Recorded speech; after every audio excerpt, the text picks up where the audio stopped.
Bonjour, nous sommes le 19 juin 2018 et je vais commencer par traiter de la question. Qu'est-ce que c'est qu'une question? Je dirais qu'il y a trois catégories de questions. Il y a la question de celui qui ne sait pas.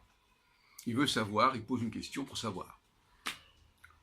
Il y a la question de celui qui sait la réponse et qui veut savoir si les autres le savent.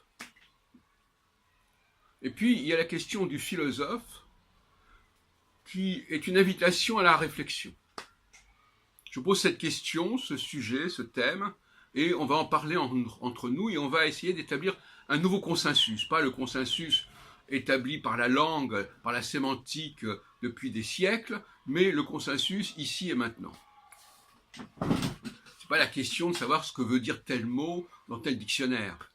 La question, c'est de savoir, de créer un champ autour de ce mot, de le ramifier et de dépasser effectivement la question des étymologies, plutôt dans la synonymie, dans les passerelles, hein, dans le décloisonnement, dans les rapprochements.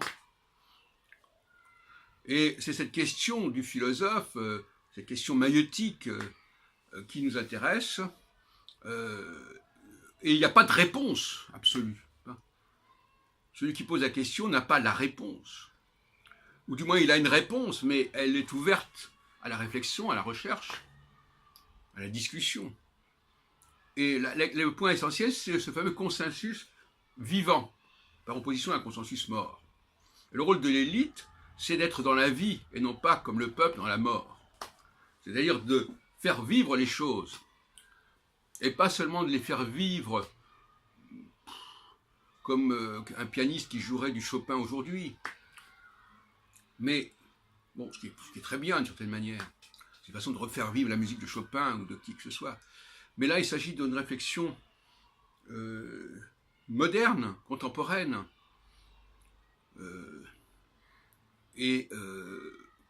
c'est ce que j'appelle les cafés philo, les cafés philo McDo que j'ai créés il y a à peu près 6 mois, et qui sont en ligne.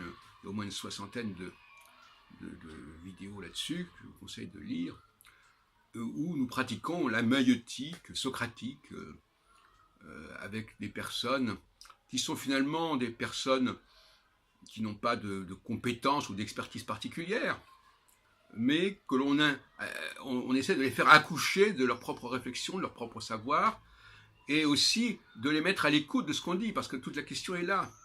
Un consensus, ça veut dire aussi que j'écoute l'autre. J'écoute pas simplement pour qu'il parle, et puis à mon tour, je vais parler, mais je prends en compte l'autre. C'est une pensée commune, une pensée collective, une pensée en mouvement, ensemble. Et ce que j'essaie, c'est qu'à la fin de cette réflexion, les gens aient pu éventuellement avancer, évoluer, voir des choses qu'ils n'avaient pas comprises, des relations entre les mots, entre les notions qu'ils n'avaient pas saisies, qu'ils n'avaient pas devinées, qu'ils n'avaient pas imaginées. Voilà, donc finalement, nous avons tout un corpus derrière nous de ce genre de discussion, parfois un peu polémique. 99% des cas, il n'y a pas de femmes dans ces discussions. C'est un point qui mériterait d'ailleurs en lui-même des commentaires. Pourquoi cet exercice de consensus où on parle à brûle-pourpoint, pourquoi est-ce que les femmes ne se prêtent pas à cet exercice? Instinctivement, quelque part, elles disent c'est pas pour nous. C'est instinctif, c'est pas de l'éducation, c'est quelque chose de vraiment viscéral. Voilà. Elles préfèrent que l'on fasse des cafés philo où chacun raconte un truc, témoigne d'un truc, et puis on va pas entrer dans ce qu'a dit l'autre, on va pas l'interpeller sur ce qu'il a dit. Chacun fait son petit numéro pendant son petit temps de parole, et puis voilà. Bon, ça c'est une catégorie de café philo que je réfute, que je rejette absolument, et qui dénature l'esprit du café philo, et je crois, moi, avoir rétabli cet esprit.